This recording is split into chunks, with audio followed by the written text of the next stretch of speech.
ध्यान के समय हमने वो बात बताई थी कि हमें ध्यान के पहले अथवा ध्यान करने वाले को पहले अपने दोषों का निरीक्षण करना चाहिए। होता है ना सरकारी निरीक्षण भवन, कहाँ गड़बड़ हो रही है उसको चेक करने के लिए आने वाले ऑफिसरों को रहने की जगह को बोलते निरीक्षण भवन। भवन खुद निरीक्षण नहीं करता, लेकिन निरीक्षण करने वाले उस भवन में आकर ठहरते। ऐसे ही तुम ध्यान की जगह को निरीक्षण भवन अथवा इस देह को निरीक्षण भवन मानकर इसमें ठहरो और दोष को निकालने का नोट डाउन करते जाओ। यू मेक योर हाउस निरीक्षण भवन। तुम्हारे मकान को, देह रूपी मकान को निरीक्षण भवन बना दो। तो किन किन कारणों से दुख होता है, किन किन कर्मों से अंदर में अशांति और ग्लानि घटती है, और किन किन कर्मों से हृदय उल्सित, पवित्र और आनंदित होता है और पुण्य अर्जित होता है। काम करने के पहले पुरुषार्थ, उत्साह होता है। काम करते समय पौरुष होता है। काम जब पूरा होता है तो हृदय में उसका फल प्रकट होता है। हृदय में शांति, आनंद, उत्साह, निष्कामता अगर फलित हुई तो तुम्हारा कर्म सफल हो गया। हृदय में ग्लानि, थकान और मुंह दिखाने जैसा भाव, किसी को मुंह नहीं दिखा सकते ऐसा भाव प्रकट हुआ, अपना कृत्य किसी के आगे वर्णन नहीं कर सकते ऐसा अगर हृदय में फलित हुआ तो समझ लेना कि कर्म में पाप हुआ है। कुर्सी फल नहीं है, लड्डू फल नहीं है, और आज जो घी का सीरा या कैसा बना है वो फल नहीं है। फल है तुम्हारे हृदय में क्या फलित होता है।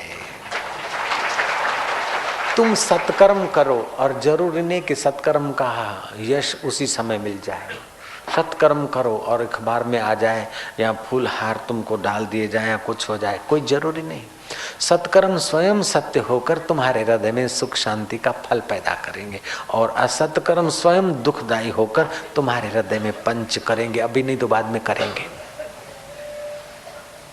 कहते हैं कि औरंगजेब जब मरने पड़ा तो उसको बड़े अंदर से कुछ छुरे लग रहे थे, मानो अपने कृत्यों के, पाप कृत्यों के 3 छुरे उसको बार बार हृदय को विदीर्ण कर रहे थे।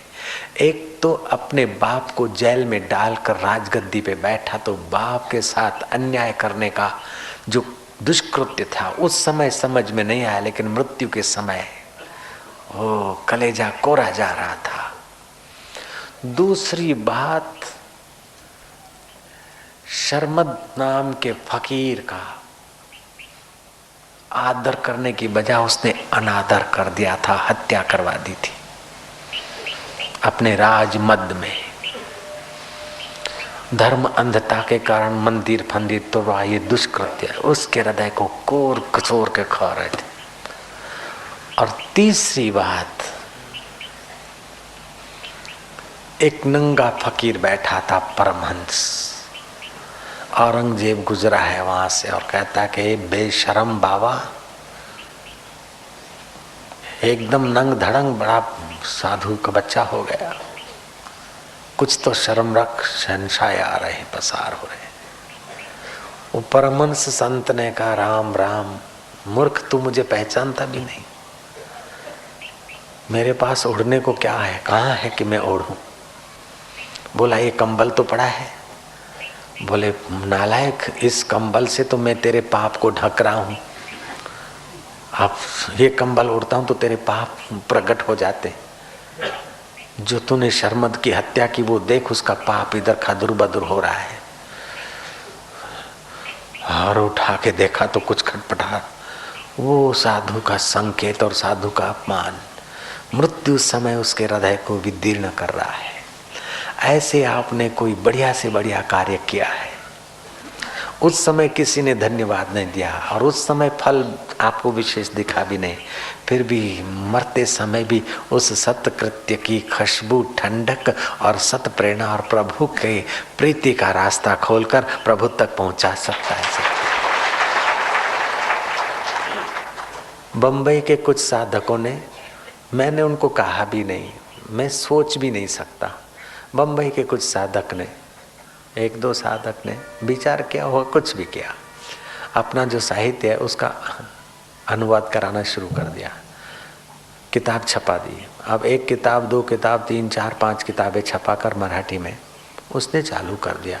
खैर उसको आर्थिक बदला तो भगवान ने दे ही दिया होगा, और नहीं भी दिया होगा तभी भी कोई चिंता मुझे नहीं है।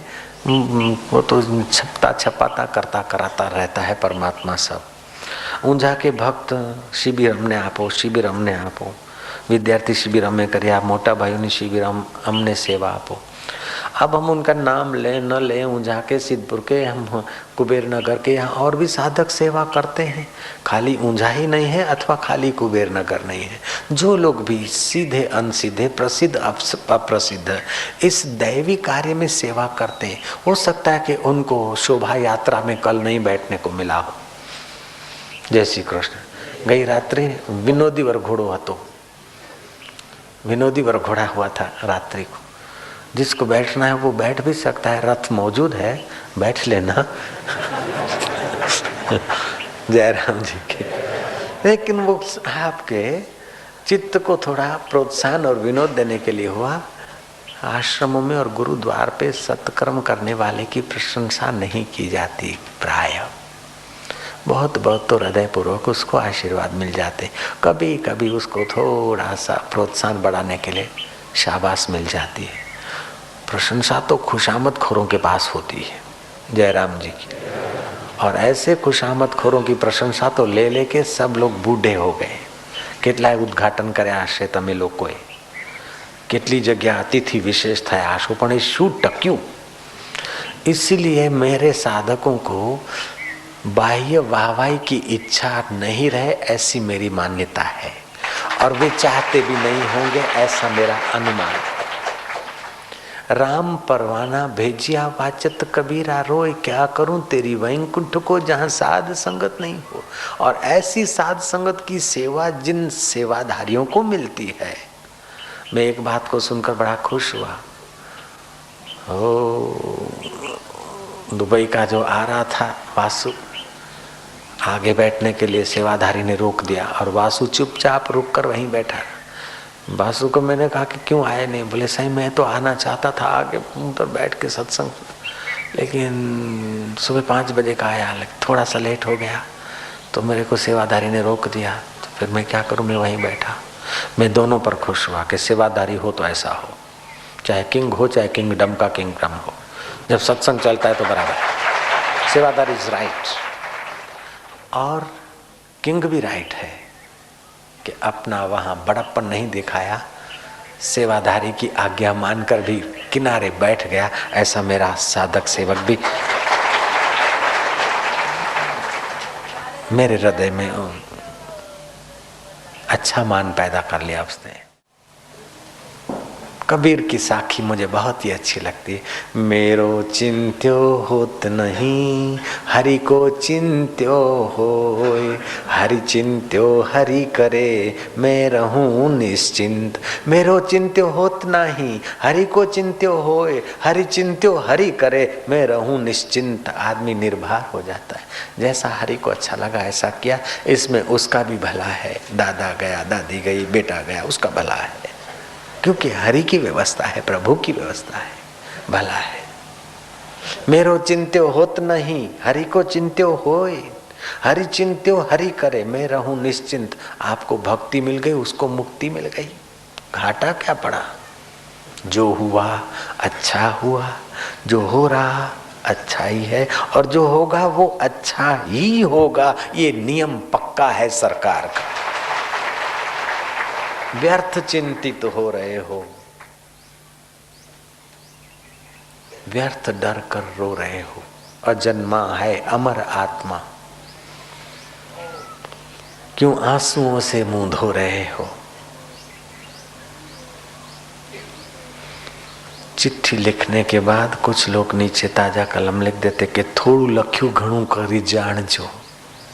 थोड़ा लिखा बहुत करके समझना, और इस पत्र का अहवाल जल्दी से देना। मैं भी आपको कहता हूँ इन 4 दिनों में जो कुछ थोड़ा कहा है सनातन धर्म के, उस सागर से जो कुछ थोड़ी बूंद बोल पाया हूँ, पूरा तो कहाँ बोलेंगे। जो कुछ इस 4 दिन में थोड़ी सी सनातन धर्म के सागर की कुछ बूंदें आपके आगे बोली, वो घड़ी करके समझना और इसका अनुभव का उत्तर अपने दिल में ही एड्रेस लेकर दिल में ही लिखकर पहुंचा देना, पहुंच जाएगा। नारायण नारायण नारायण। मैंने वो बात कही थी कि प्रार्थना हम क्यों करें वो बताऊंगा आपको।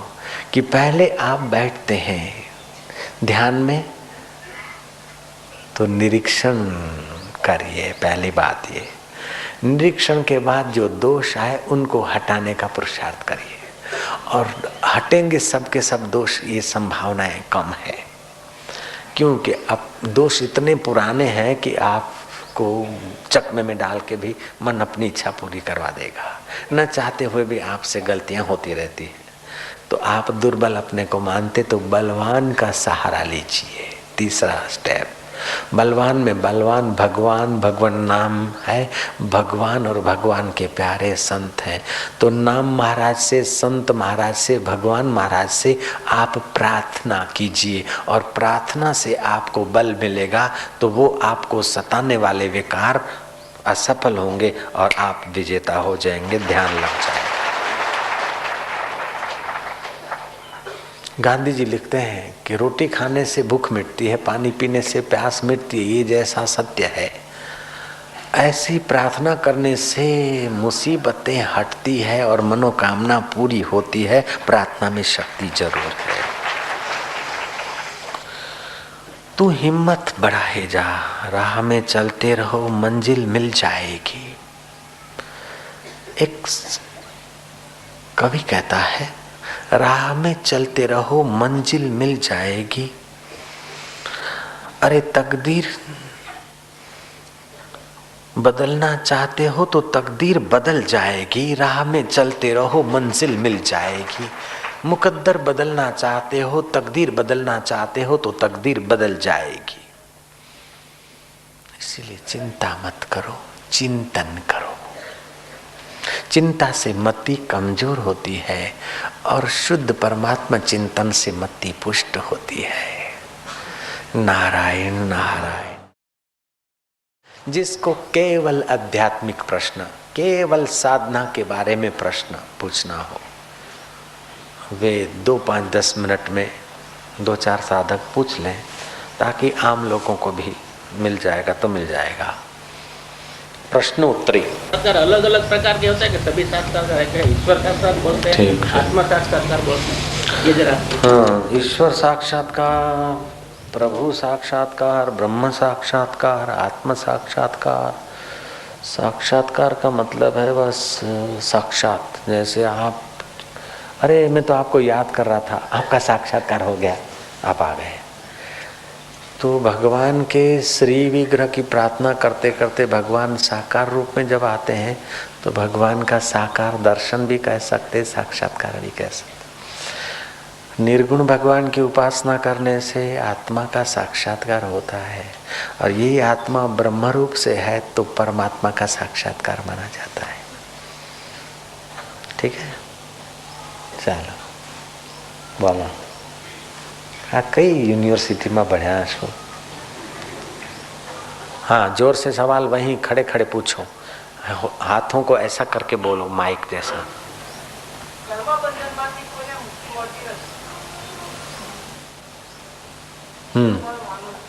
अच्छा, तारू मानવું અમે સ્વીકારતા નથી, બેસી જા। કર્મ બંધનમાંથી કોઈને મુક્તિ મળતી નથી એવું મારું માનવું છે। વ્યક્તિગત માનવાની કોઈ કિંમત હોતી નથી। शास्त्र सम्मत, भगवत सम्मत, युक्ति युक्त बात हो। ये बात युक्ति युक्त भी नहीं है, शास्त्र सम्मत भी नहीं है, संत सम्मत भी नहीं है और भगवान सम्मत भी नहीं है। कर्म बंधन से किसी को मुक्ति नहीं मिलती है। अगर कर्म बंधन से किसी को मुक्ति नहीं मिलती तो भजन करने की जरूरत क्या है, प्रार्थना करने की जरूरत क्या है?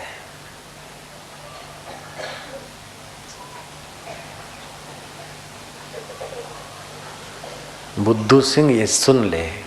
यथा धांसी समिद्धो अग्नि भस्मसात कुरुते अर्जुना ज्ञान अग्नि दग्ध कर्माणि। कर्माणि कर्मणो कर्मणाओ कर्माणि बहुवचन है। पहले के, अभी के और बाद में जो होंगे सब जलकर भस्म हो जाते हैं। तारू मानू तारी पाए पाछू।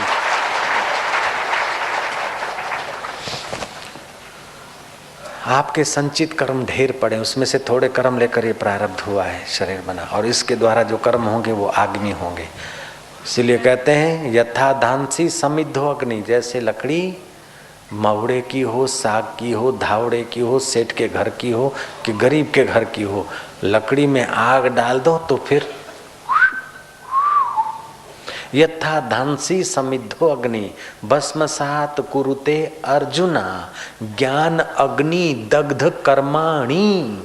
कर्मणा नहीं, कर्मणो नहीं, कर्म कर्मणो कर्माणि। यथा धांसी समिद्धो अग्नि भस्मसात कुरुते अर्जुना ज्ञान अग्नि दग्ध कर्माणि भस्मसात कुरुते तथा।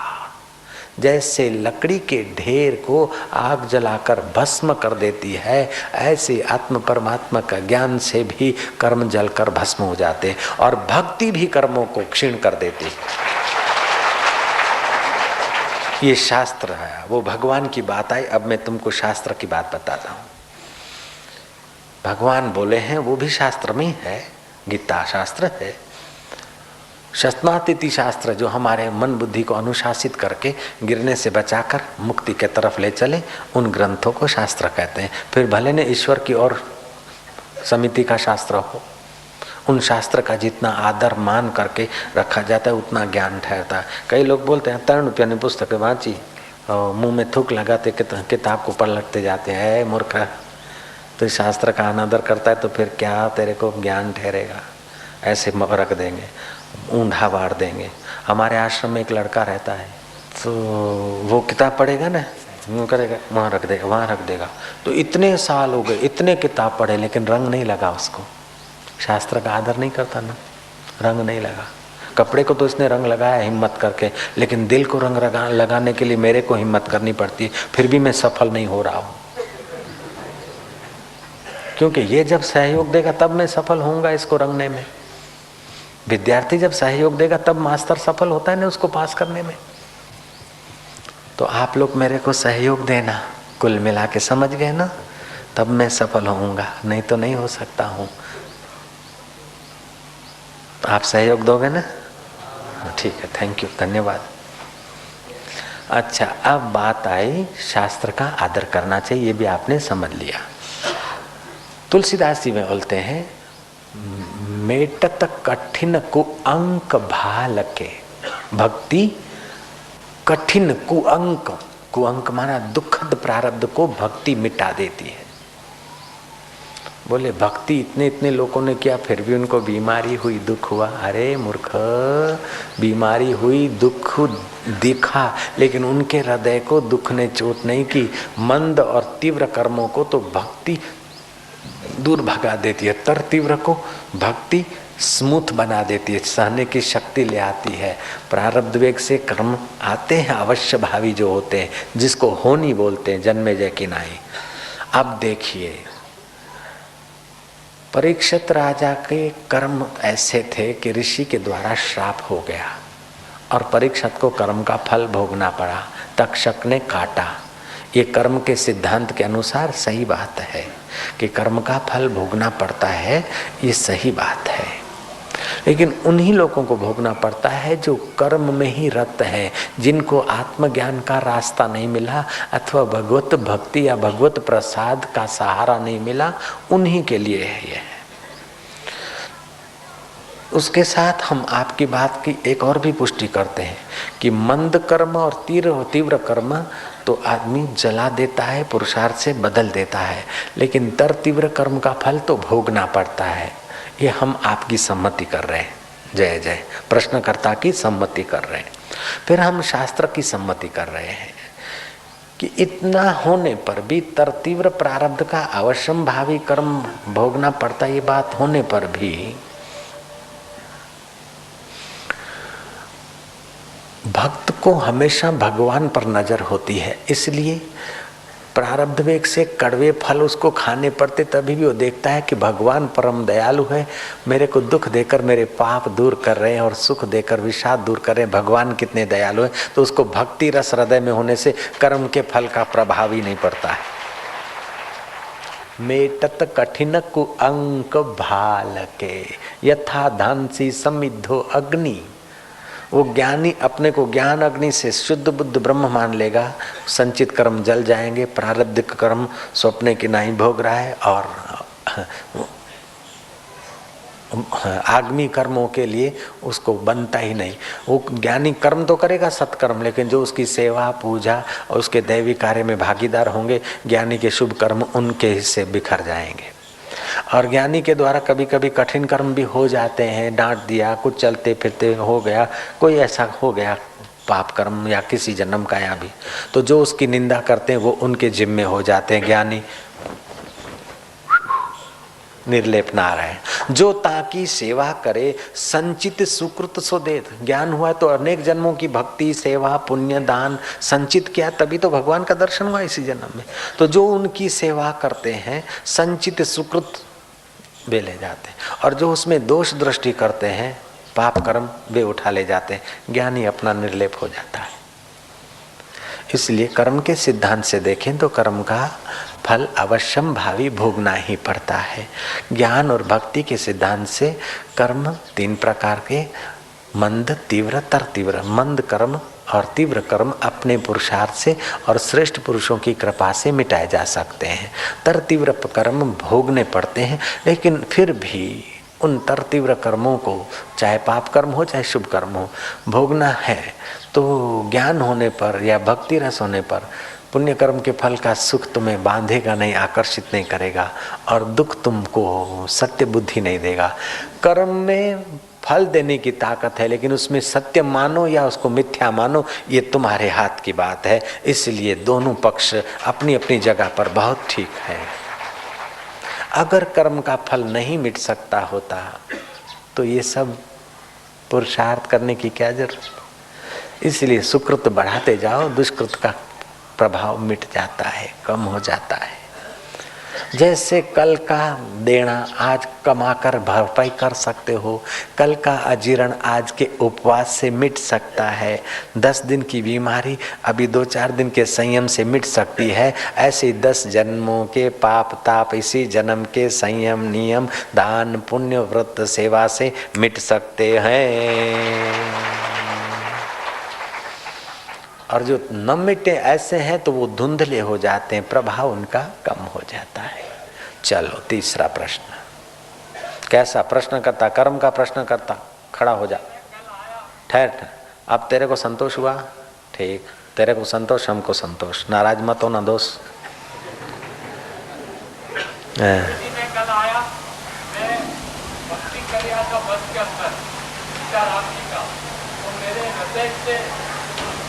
मैं धीरे भक्ति कर दिया था तो मेरे हृदय से जोर से आवाज आ रही है, तो मैं घबरा गया, कंपा नहीं टूट गई। ये अनुभव कैसे हो?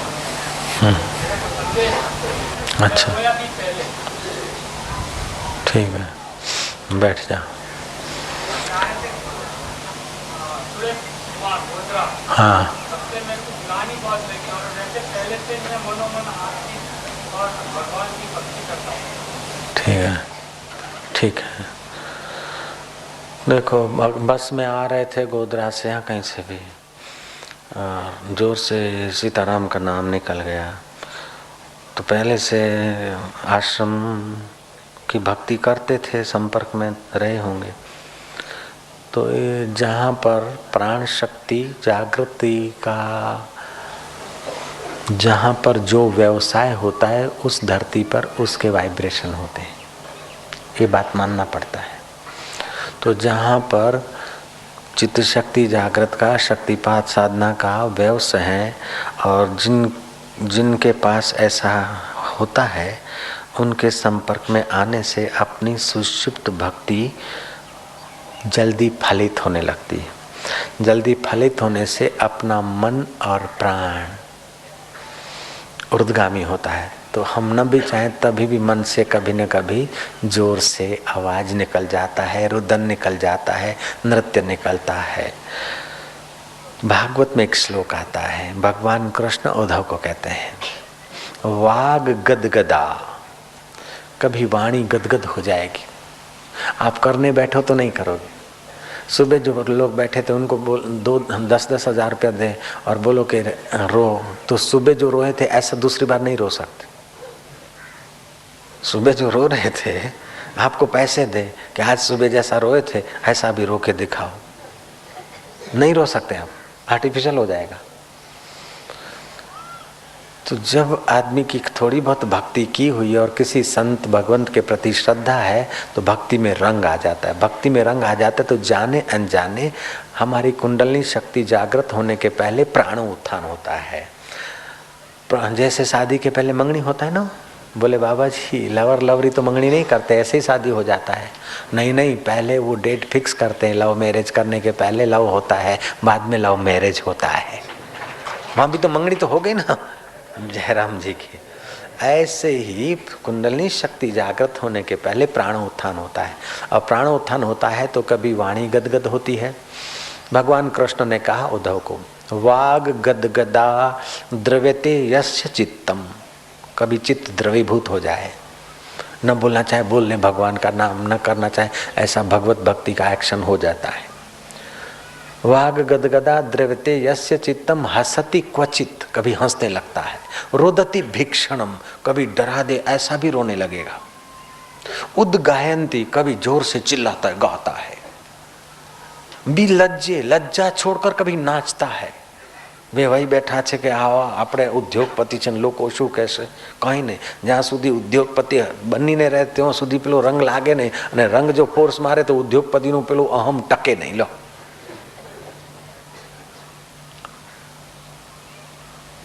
वाग गदगदा द्रव्यते यस्य चित्तम हसति क्वचित रुदति भीक्षणम उद्गायंती बिलज्जे, लज्जा छोड़कर नृत्यंती च, नाचता है। मद भक्ति युक्तो, मेरे भक्ति से युक्त, मेरे मन केवल अर्जुन के रथ पे बैठा नहीं, मेरे मन मैं होकर जो हृदय में सबके बैठा है। मद भक्ति युक्तो भुवनम पुनाति, ऐसा जो मेरा भक्ति युक्त साधक है वो भुवनों को पुनाति माना पवित्र करता है। भुवनों को पवित्र करता है, केवल उस धरती को नहीं, उसको छूकर जो भुवनों में हवा जाती है उस हवा से भी पवित्रता का प्रसार हो जाता है।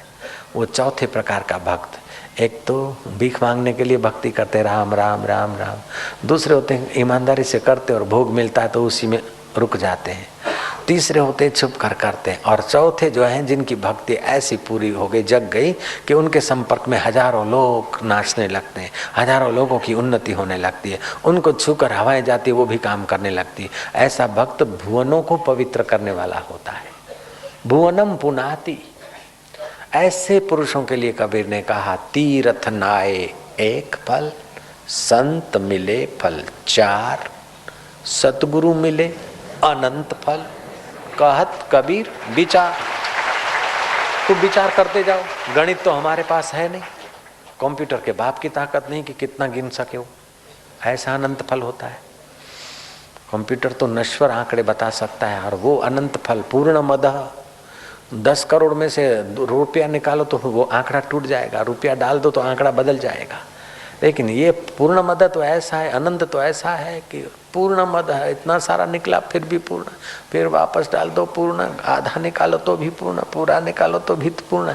जैसे इस महाकाश में से कुम्हार घड़े बनाकर घटाकाश निकालता है तभी भी महाकाश पूर्ण, घड़े फोड़कर महाकाश डाल देता है घड़े में तभी भी महाकाश पूर्ण। हाउस बनाते हैं, महाकाश में से थोड़ा आकाश ले लेते अपने हाउस में तभी भी आकाश पूर्ण है।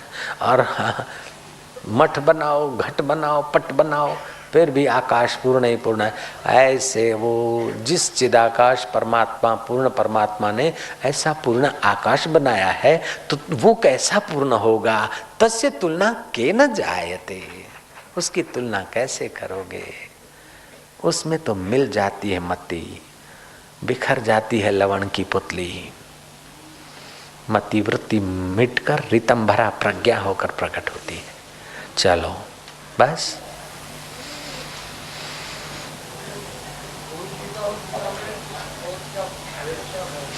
गुरु गीता में और गीता में क्या भेद है?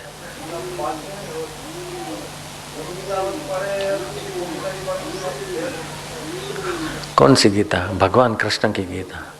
भगवान कृष्ण की गीता में और भगवान शिव की गीता में क्या फर्क है? ये आप सवाल पूछते हैं, बार बार पढ़ो तो पता चल जाएगा क्या फर्क है। हाँ, शिव गीता क्या कहती है और कृष्ण गीता क्या कहती है, ये तो पढ़ने में फर्क आ जाता है। हाँ, अच्छी तरह से पढ़ना। अपने परिवार में अगर कोई नास्तिक है, हाँ, तो आस्तिक कैसे बनाया? अपने परिवार में कोई नास्तिक है तो अगर अपने से छोटा है तो हृदय में करुणा रखो, उसके लिए बराबरी का है तो मैत्री रखो, और अपने से बड़ा है तो विनय रखो। वो आपके इस व्यवहार से इम्प्रेस होगा, आस्तिक हो जाएगा। एक बात। दूसरा उपाय है कि वो व्यक्ति सोया है तो उसके मस्तिष्क के पीछे एक नज़र, साधक है, रोज ऐसे अभ्यास करना चाहिए भगवत भक्ति ध्यान का। बोले रोज अभ्यास क्यों करें महाराज? तो रोज स्नान क्यों करें? 2 दिन स्नान न करो तो इतने दिन स्नान करा, अब 2 दिन नहीं करे तो क्या घाटा है? तो देखो स्नान नहीं करते तो अनुभव हो जाता है ना शरीर का कचलापन, मैलापन। तो ऐसे ही साधक है तो रोज अभ्यास करे।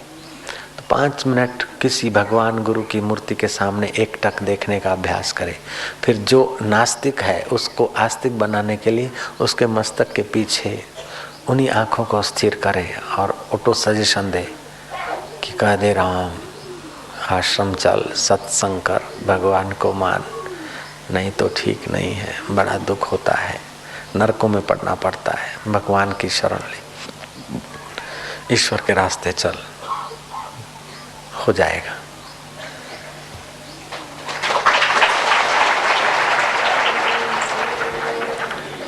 अच्छा हो जाएगा तो मैंने कहा, लेकिन इसमें नहीं भी होगा ये भी कहता हूँ, क्योंकि आप कहेंगे अच्छा देखो होता है, 1 दिन 2 दिन 4 दिन करा और हृदय में रहा कि होना तो मुश्किल है। बाबा ने कहा हो जाएगा, अच्छा करके देखते हैं, तो फिर नहीं होगा। हो जाएगा, आपका भी अंदर हस्ताक्षर हो, बल हो, तब हो जाएगा। अंदर संदेह रहेगा तो फिर ज़्यादा दिन लगेंगे, और संदेह मिटेगा तभी होगा, तभी होगा आपके प्रभाव से। और वैसे ईश्वर की लीला से भी हो सकता है अपने आप, उसके पुण्य प्रकट हो तभी भी हो सकता है अपने आप, उसको चोट लगे तभी भी हो सकता है, वो किसी शमशान में जाए तभी भी हो सकता है, उसको घाटा पड़े या उसके मित्र उसको दगा दे तभी भी हो सकता है, उसको प्रॉब्लम आ जाए तभी भी हो सकता है।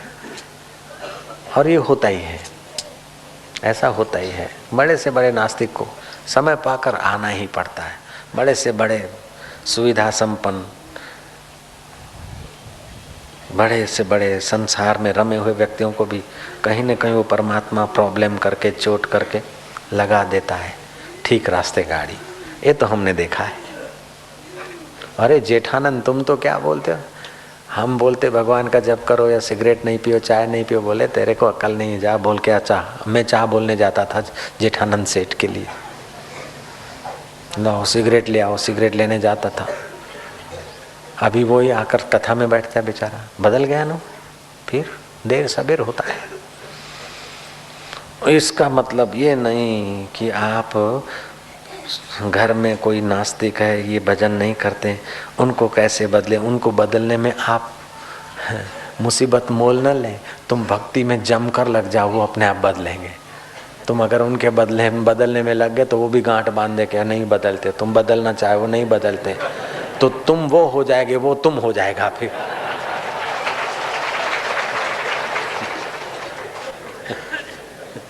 क्योंकि तुम उसका चिंतन करोगे तो उसका स्वभाव तुम्हारे में घुसेगा, और नहीं करते हुए तुम्हारा चिंतन करेगा, तुम्हारा स्वभाव वहां जाएगा। बुद्ध के पास 2 भक्त गए, बोले महाराज ये मेरा मित्र सारा दिन बिल्ली के साथ खेलता है, मिनी मिनी करता है, रात को सोता है तो भी मिनी को पलंग पर सुलाता है, प्यार करता है मिनी मिनी को। ये दूसरे जन्म में मिनी होगा ना।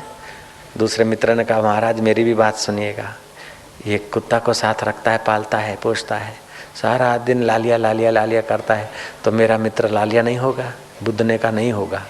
ये लालिया लालिया करता है ऐसा तू चिंतन करता है, इसलिए लालिया तेरी खोपड़ी में है, उसके तो रसोड़े में है।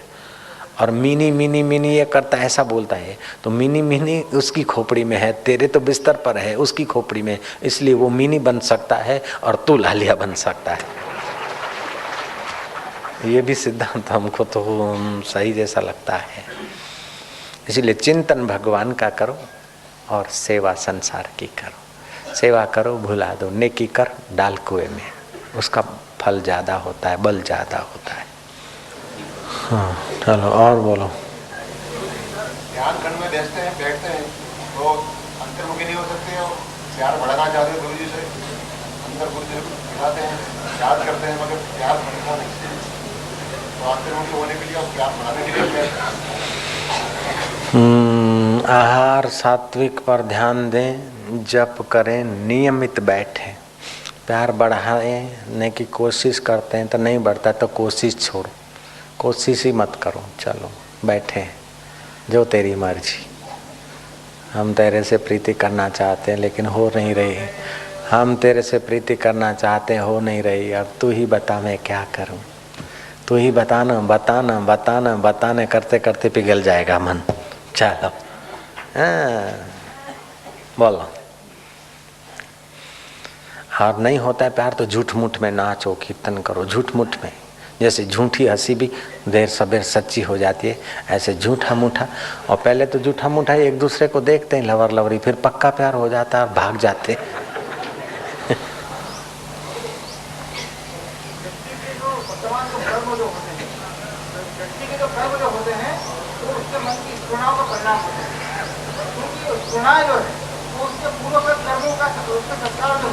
पूर्वकृत होता है, वातावरण का होता है, इस समय का भी होता है। हाँ हाँ हाँ, तो स्पूर्णा होती है, फिर उस स्पूर्णा को महत्व दे न दे, उस स्पूर्णा को अमल में लाए न लाए, उसके हाथ की बात है। अगर और दोषी उसको नहीं ठहरावे तो स्पूर्णा को कहाँ पकड़ के सजा देंगे? जज, न्यायाधीश, पुलिस स्पूर्णाओं को कहाँ पकड़ने जाएगा? वो तो जब दोष होगा जिस शरीर से उसी को पकड़ेगा ना। अगर ऐसा नहीं बोले ये अगले जन्म का शत्रु था और अभी हमारा आपस में लड़ाई झगड़ा हो गया और इसने मेरे को मारा, मैंने इसको मार दिया, तो ऐसा करके दूसरे लोग भी तो छूट सकते हैं। इसलिए हमेशा दंड वर्तमान नीति के अनुसार वर्तमान शरीर को ही दंड दिया जाता है, उसमें परलोक की नीति नहीं लगाई जाती है। लौकिक जगत में लौकिक नियम और दंड होता है, लौकिक व्यवहार में, लौकिक जगत में परलोक की नीति नहीं लगाई जाती है कि अगले जन्म का मेरा। एक होटल पे लिखा था कि चाहे कितना भी भोजन लो, चाहे कितनी भी चीज खाओ पियो, पैसा देने की फिक्र मत करना, बिल तुम्हारे पोते देंगे। होटल का बिल तुम्हारे पोते देंगे, आप फिक्र मत करना। तो गया एक आदमी और खूब डट के खाया पिया, जब बाहर निकला तो होटल के मालिक ने बिल दे दिया, बोले लिखा है बिल पोते देंगे। बोले आपका बिल तो पोतों से लूंगा, तुम्हारे दादे का बिल है इसलिए ये दे दो। तुम्हारा दादा जो खा के गया वो है, तुम पोता हो ना।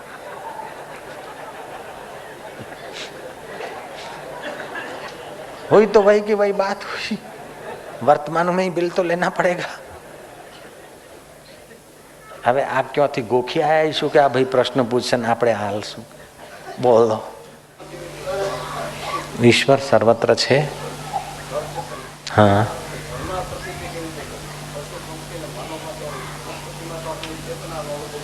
हाँ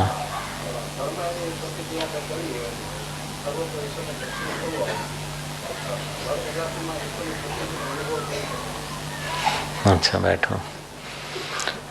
अच्छा, जड़ में चेतन में परमात्मा है, हरिव्यापक सर्वत्र समाना। ईश्वर સમાન રૂપમાં છે। જળમાં ઈશ્વર ઘન સુષુપ્તિ રૂપે છે, વૃક્ષોમાં ક્ષીણ સુષુપ્તિ છે, મનુષ્યોમાં સ્વપ્ન અવસ્થામાં છે અને જ્ઞાનીમાં ઈશ્વર જાગ્રત છે। હવે આપણે એમાં બધામાં ઈશ્વરનો અનુભવ કઈ રીતે કરીએ કે બધામાં ઈશ્વર છે એ વાતને સમજી અને મનન કરીએ અને ઈશ્વરને પ્રેમ કરીએ તો એ પ્રગટ થવા લાગે. જડ ચેતન જીવ જગ સકલ રામમય જાને, ઈશ્વર વ્યાપક સર્વત્ર સમાના, પ્રેમ તે પ્રગટ હોવઈ મેં જાના.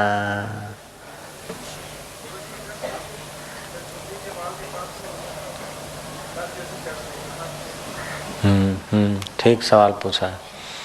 चोटी के पीछे से या आगे से कभी नस चढ़ रही, कुछ चढ़ रहा है, कमर से कुछ चीटी जैसा सा चढ़ रहा है, ऐसा सब अनुभव होगा.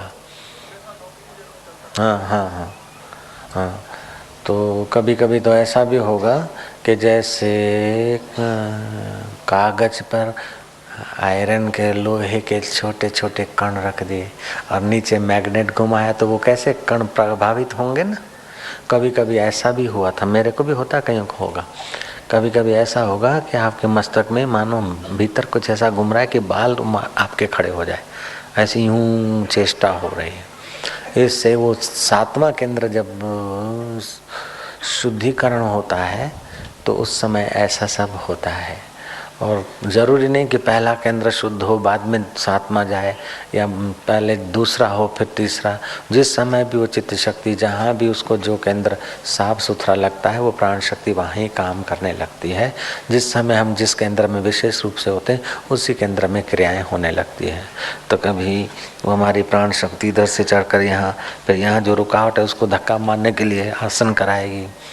यहाँ कुछ रुकावट है तो जीभ तालू में जाएगी, अथवा शरीर में जो भविष्य में रोग होने वाला है नस नाड़ियों में तो अभी निकालने के लिए शरीर में से आसन होंगे, मुद्राएं होंगी, एक्शनें होंगी. जब वो कुंडली शक्ति जागृत होती है तो आप कल्पना नहीं कर सकते, ऐसे नृत्य अपने आप होने लगेंगे, गीत गूंजने लगेंगे. कभी हास्य निकलेगा, कभी रुदन निकलेगा, कभी शरीर यूं घूमेगा, फिर उतना ही दूसरी एक्शन होगा. कभी आप यूँ हाथ अपने आप, आपकी इच्छा भी नहीं होगी, आप हिलाएंगे, फिर थोड़ी देर के बाद दूसरा भी हिलाएंगे. अर्थात तुम्हारे शरीर को स्वच्छ करने के लिए, नाड़ियों को शुद्ध करके तन को निरोग बनाने के लिए वो आद्य शक्ति कुंडलिनी शक्ति तुमसे अलग अलग क्रियाएं करवाएगी. कभी तुमको लगेगा कि आप पाताल में जा रहे, भारी हो गए. कभी लगेगा आकाश में उड़ रहे. कभी ध्यान करते समय बहुत भय लगेगा, डरना नहीं. और कभी तो भूख ही न लगे, 2 दिन 4 दिन 10 दिन. और कभी तो ऐसी भूख लगे कि खाओ. आनंदमयी माँ को तो ऐसी भूख लगी कि 73 आदमी की खीर और पूड़ी चट कर दिया एक दिन में. और नर्मदा किनारे चाणोद करनाली नाव में बैठकर दर्शन को जा रही थी और ऐसा भगवान जड़ चेतन में भगवान ऐसा भाव आ गया, ऐसा भाव ने फोर्स पकड़ा कि वो चालू नाव में से कूद के नर्मदा जी को आलिंगन करने गई, गिर पड़ी उसमें. गौरांग भी एक बार तालाब में गिर गए थे. लेकिन इस एक्शन में सच्चाई से अगर ये एक्शन होती है, कहीं आदमी गिर पड़ता है पानी में, तालाब में, धरती पे, उसकी रक्षा फिर वही चित्त शक्ति करती है. इसीलिए आज सुबह बाहर के लोग नहीं थे, शिविरार्थी थे. दोपहर को तो मैं बोलता हूँ कि एक दूसरे को रोको, कभी कभी बोलता हूँ कोई किसी को नहीं रोकेगा.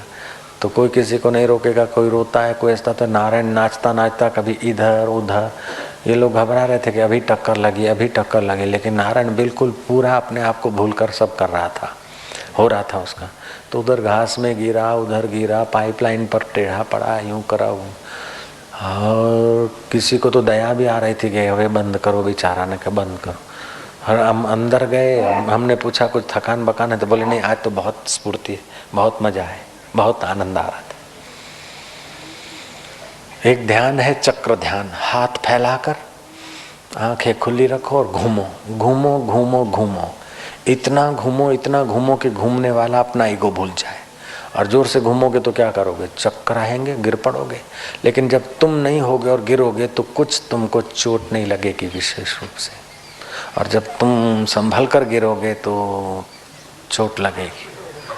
ऐसा प्रयोग मैंने कराया था. उस समय आश्रम के इतने मकान नीचे नहीं बने थे, ऐसे ही थी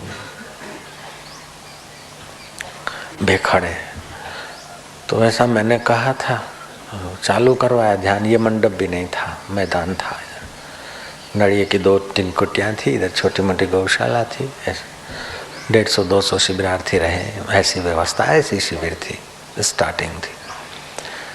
तो एक लड़की सच्चे हृदय से घूमती घूमती घूमती घूमती घूमती घूमती, मैंने कहा घूमो बस, कहाँ गिरोगे तुम ना सोचना, कैसे गिरो ये याद नहीं रखना, घूमो ऐसा कि तुम खड़े न रह पाओ, गिर जाओ, अपनी तरफ से गिरना मत और घूमने में कसर रखना मत। तो एक मेडिकल स्टूडेंट था, उसने ये बात पकड़ ली कि घूमेंगे और गिरेंगे तो लगेगा नहीं, ये कैसे हो सकता है, अच्छा मैं तो ट्राई करूँगा। तो घूमा घूमा और धीरे से गिरा तो उसको फ्रैक्चर हो गया, बिल्कुल पक्की बात है। और इंदु नाम की लड़की, अभी शायद इधर होगी या नहीं, वो घूमी घूमी घूमी और इस बेकड़ से, जहाँ ये बगीचा है उससे आगे की बेकड़, मकान बने हुए उसके भी थोड़ा सा ऊपर, वहाँ से नाचते घूमते घूमते गिरी और घंटों भर किसी को पता नहीं चला। बाद में गिनती किया, जांच किया, कोई गिर के कहीं इधर उधर तो नहीं गया, तब फिर पता चला और उसको उठा लाए, कुछ भी नहीं लगा, अभी तक जिंदी है, फ्रैक्चर भी नहीं हुआ। तो जब आदमी ईगोलेस हो जाता है तो जीवन दात्री जगदम्बा ईश्वरी शक्ति उसको फिर संभाल लेती।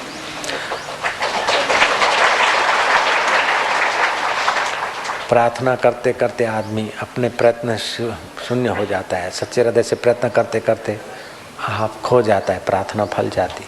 फिर नर्मदा में से धक्का मार के कोई निकाल आता है, साबरमती के उस डूबती हुई नैया को उठाकर बाहर निकाल देता है। बेटी और बेटा, बेटी और बाप को, शिवलाल का बेटा रमेश और उसकी बेटी रमेश की बेटी, दोनों को निकाल दिया। पहले तो फांफों करते थे, छोकरी हाथ से गई, पानी पी गया, हे भगवान हे भगवान हे बापू करते करते खो गए। तो फिर ऐसा प्राय भगवान की कृपा, जुदा जुदा जगह पर काम करने वाली एक ही शक्ति है। ऐसा बोलो हो। आत्म साक्षात्कार करने के लिए एक साधक को कौन-कौन सी बातें ध्यान में रखनी चाहिए? ये तो मैं रोज बोलता हूँ हजूर, चलो रोज बोलता हूँ। ईश्वर की और पुस्तक पढ़िए, जीवन रसायन पढ़िए, इंद्रियों को संयत रखिए, साधुओं का संग करिए, भगवान नाम का जप करिए, विलासी और विकारी लोगों के साथ अपने को मत तोलिए, ऊंचे भगवान के भक्त और संतों के तरफ दृष्टि रखिए, तो साक्षात्कार में मदद मिलेगा। हाँ भांजे,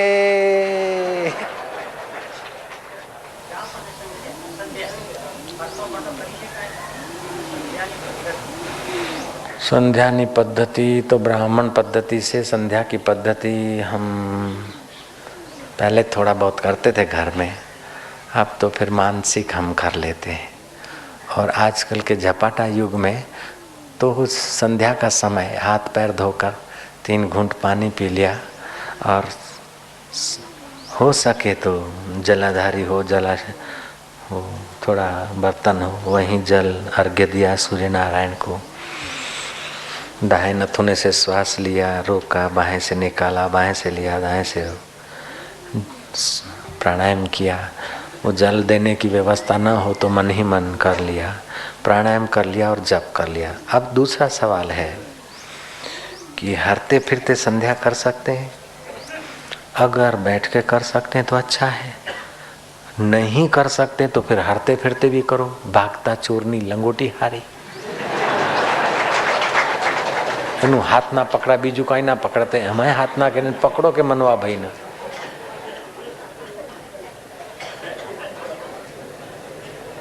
સગવડિયું સંધ્યા છે। चलो देखो, इन सब काम करने में अपने मन की प्रीति होनी चाहिए। फिर हरता फिरता भी कर लो तो ठीक है और बैठ के भी करो ठीक है, आपके मन को हो समझ जाए कि करना चाहिए। एक राजा ने कायदा पास किया था कि जो आदमी त्रिकाल संध्या नहीं करेगा, सूर्योदय के समय संध्या नहीं करेगा, उसको देश बट्टा दिया जाएगा, देश निकाली दी जाएगी, तड़ी पार ऑर्डर। सब लोग घबरा के संध्या करते थे। एक ब्राह्मण गया, उस जमाने में ये लैट्रिन बाथरूम की सिस्टम कम थी, लोग लोटा लेके जाते थे जंगल में। तो ब्राह्मण देर से उठा था, लोटा लेके जा रहा था, कल जो खाया था उसको छोड़ने को। जो मिलता है उसको छोड़ना पड़ता है, ये प्रकृति का नियम है। कितना भी तुम संभालो, जैसे खाया हुआ नहीं छोड़ा तो परेशान हो जाएगा, ऐसे ही मिला हुआ नहीं छोड़ा तो परेशान रहेगा। इसीलिए मृत्यु आती है, आदमी हाथ से नहीं छोड़ता तो मृत्यु छुड़ा देती है, फिर ताजा जीवन, फ्रेश जीवन शुरू हो जाता है। जे મળે છે છોડવું જ પડે છે। લ્યો महाराज, वो ब्राह्मण गया लौटे जाने का, देव योग से राजा घूमने के लिए निकला था और देखा कि वो राजा आ रहा है। ब्राह्मण के तो प्राण संकट में कि राजा देखेगा कि अभी लौटे जाता है तो संध्या कब करेगा, देश बट्टा दे देगा, तड़ी पार कर देगा। ब्राह्मण बैठ गया, वही लोटा रख दिया। अपवित्रो पवित्रो वह संध्या ऐसे की जाती है, पवित्र अवस्था हो चाहे अपवित्र अवस्था हो, लेकिन हम भगवान पुंडरीकाक्ष को स्मरण करके छींटे डालते, हम पवित्र हो रहे। अपवित्रो पवित्रो वा सवरवस्थां गतो विवाह ये स्मरेत पुंडरीकाक्षं आभ्यंतरम बाह्यम शुचि इति अतः प्रातः संध्या करिष्ये। राजा खड़ा रहा घोड़ा, वो ब्राह्मण संध्या करने लगा, राजा देखने लगा। राजा के गले बात नहीं उतरी कि ये संध्या इधर। बोले ब्राह्मण क्या कर रहे हो? बोले कायदे की संध्या कर रहा हूँ।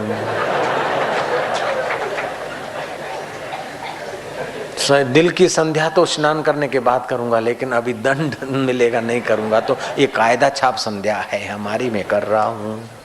राजा खुश हो गया, बोले सच बोले हो, धन्य हो ब्राह्मण तुम। हाँ जी। तो जो लोग संध्या घर में रह के करना चाहते हैं और सुविधा है, उनको हाथ पैर धोकर, हो सके तो स्नान करें, नहीं तो हाथ पैर धोकर 3 आचमन ले लें और फिर आचमन वाले हाथ भी धो लें, झूठे न रहे। फिर पानी चाहूँ और छाटे। अपवित्रो पवित्रो वा सर्वस्तांगतो पिया ये स्मृत पुंडरीकाक्षं आभ्यंतरम बाह्यम शुचि। अपने उस धरती को, तन को, वातावरण को शुद्ध बनाने का संकल्प करके फिर वो प्राणायाम, अर्घ्य आदि देकर 5 माला 2 माला जप करे, ध्यान करे। ऐसा संध्या कर सके तो अच्छा है, नहीं तो केवल पानी के 3 घूंट ले ले, हाथ पैर धो ले, आँख को, कान को पानी छुआ दे, ऊपर छंटा मार दे और फिर संध्या करे, ऐसा भी हो सकता है। देखो, अपने धर्म में विकास की महत्ता है और साधन जिस साधन से भी हो और उसके बदले दूसरा साधन से भी होता है, नहीं के बदले दूसरा साधन से होता है तो भी सम्मति है। जैसे आप श्राद्ध करिए, आपके पास धन संपत्ति है तो पितरों का श्राद्ध करिए, आपका कुल में अच्छे बेटे आएंगे, अच्छा परिवार चलेगा, पितर संतुष्ट रहेंगे। तो लूले लंगड़े ऐसे वैसे कोढ़ी ऐसे बच्चे नहीं जन्मेंगे। संयम और पितरों की पूजा से कुल में अच्छे तेजस्वी संतान आती। अच्छा, आपके पास श्राद्ध करने की योग्यता नहीं, धन दौलत नहीं किसी आदमी के पास, तो कम से कम वो सूर्य नारायण को अर्घ्य दे। अगर अर्घ्य देने की भी व्यवस्था नहीं है, लोटा नहीं, कुछ नहीं और पानी भी नहीं, मरुभूमि में है, तो महाराज रेती बालू लेकर सूर्य नारायण को अर्घ्य दे दे और फिर हाथ ऊंचे कर दे कि मेरे पास अभी कुछ नहीं, कृपा करके मेरे पिता को श्राद्ध का पुण्य अर्पण करके उनकी सदगति करिए। आपका काम बन जाएगा, उनका भला हो जाएगा। आपको ये पता है कि शिव जी को नाड़ा छड़ी पहरा कर आप उनको वस्त्र दान करने का पुण्य कमा लेते, खुद टेरिकॉटन पहनते और शिव जी के लिए 10 पैसे के नाड़ा छड़ी से काम चल जाता है कि नहीं चल जाता है? बस यही तो है व्यवस्था, सनातन धर्म की महत्ता है। बजा दिया अपना होठों का शंख, आवाहनम न जानामि, पान के पत्ते पर रख दिया सुपारी, गणानाम पति गुंगवाहा, निधिपति गुंगवाहा, महेश्वरी गुंगवाहा, अथवा गुड़ के गणपति बना दिए और गणपति की षोडशोपचार से पूजा हो रही है और ब्राह्मण बोलता है कि अब भगवान के लिए भोग लाओ। यजमान बोलता है कि महाराज मेरी पत्नी मासिक धर्म में आ गई, अब मैं बनाना जानता नहीं, अब क्या करूं महाराज, धर्म संकट है। ब्राह्मण बोलता है चिंता मत कर बेटा, मैं अभी व्यवस्था करता हूँ। 250 ग्राम गुड़ के गणपति बनाए थे और गणपति का पेट तो बड़ा बनाना ही पड़ता है पहले से। उस ब्राह्मण ने गणपति के पेट का ऑपरेशन किया, थोड़ा सा गुड़ निकाल दिया और पान के पत्ते पे रख दिया। मधुरम प्रियम गणपति, ओम पानाय स्वाहा व्यानाय स्वाहा उदानाय स्वाहा। हे भगवान स्वीकार कीजिए मधुर भोजन। हाथ जोड़ो, प्रार्थना करो, भगवान भोग लगाओ। अब यजमान जानता है कि गणपति अगर सर्दियों में मैं पूजा कराता हूँ तो गणपति के वो गुड़ का चिक्की बन सकता है, बनाएगी पुजारण। अथवा तो गर्मियों में गणपति जी का ये गुड़ है वो दाल में जाएगा। ये समझते हुए सुपारी पुजारण के मुंह में जाएगी या तो और कुछ होगा। ये समझते हुए भी उस यजमान को अगर उसमें श्रद्धा है तो श्रद्धा से अहम पिघलता है और मन की पूजा की भावना से मन पवित्र होता है, काम बन गया। ये हिंदू धर्म ने बड़ी हिम्मत की, बड़ा साहस किया इसने, और धर्म इतना साहस नहीं कर पाए। सनातन धर्म ने बड़ी हिम्मत की, भगवान को नारी रूप में माना और सर्वेश्वरी माना। विश्वम्भरी चिदावली आदि शक्ति जगदम्बा एका माई जगत वियाई, 3 चेले प्रवाण, ब्रह्मा विष्णु महेश भी शिष्य उसके। ऐसा महत्वपूर्ण भगवत तत्व को मान लिया, भगवती में माँ के रूप में। कारण ब्रह्म को भगवती मान लिया और कार्य ब्रह्म को ब्रह्मा विष्णु महेश की जगह पे रख दिया। ये इसी धर्म ने हिम्मत किया है। आपके बहुत सारे प्रश्नों का समाधान हुआ होगा। 2 मिनट ध्यान करिएगा।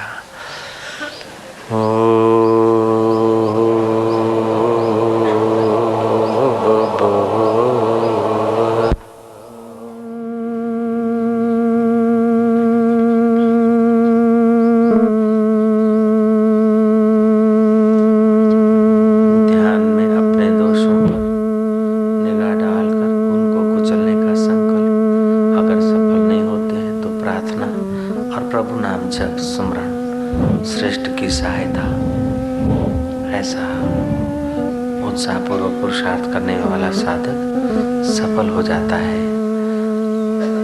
पूजा का मतलब है संकल्प को साकार करना। कोई भी भाव की अभिव्यक्ति बिना वस्तु के नहीं होती, इसलिए जल का लोटा शिव जी को अर्पण करते या सूर्य नारायण को अपने भाव की अभिव्यक्ति, संकल्प की अभिव्यक्ति।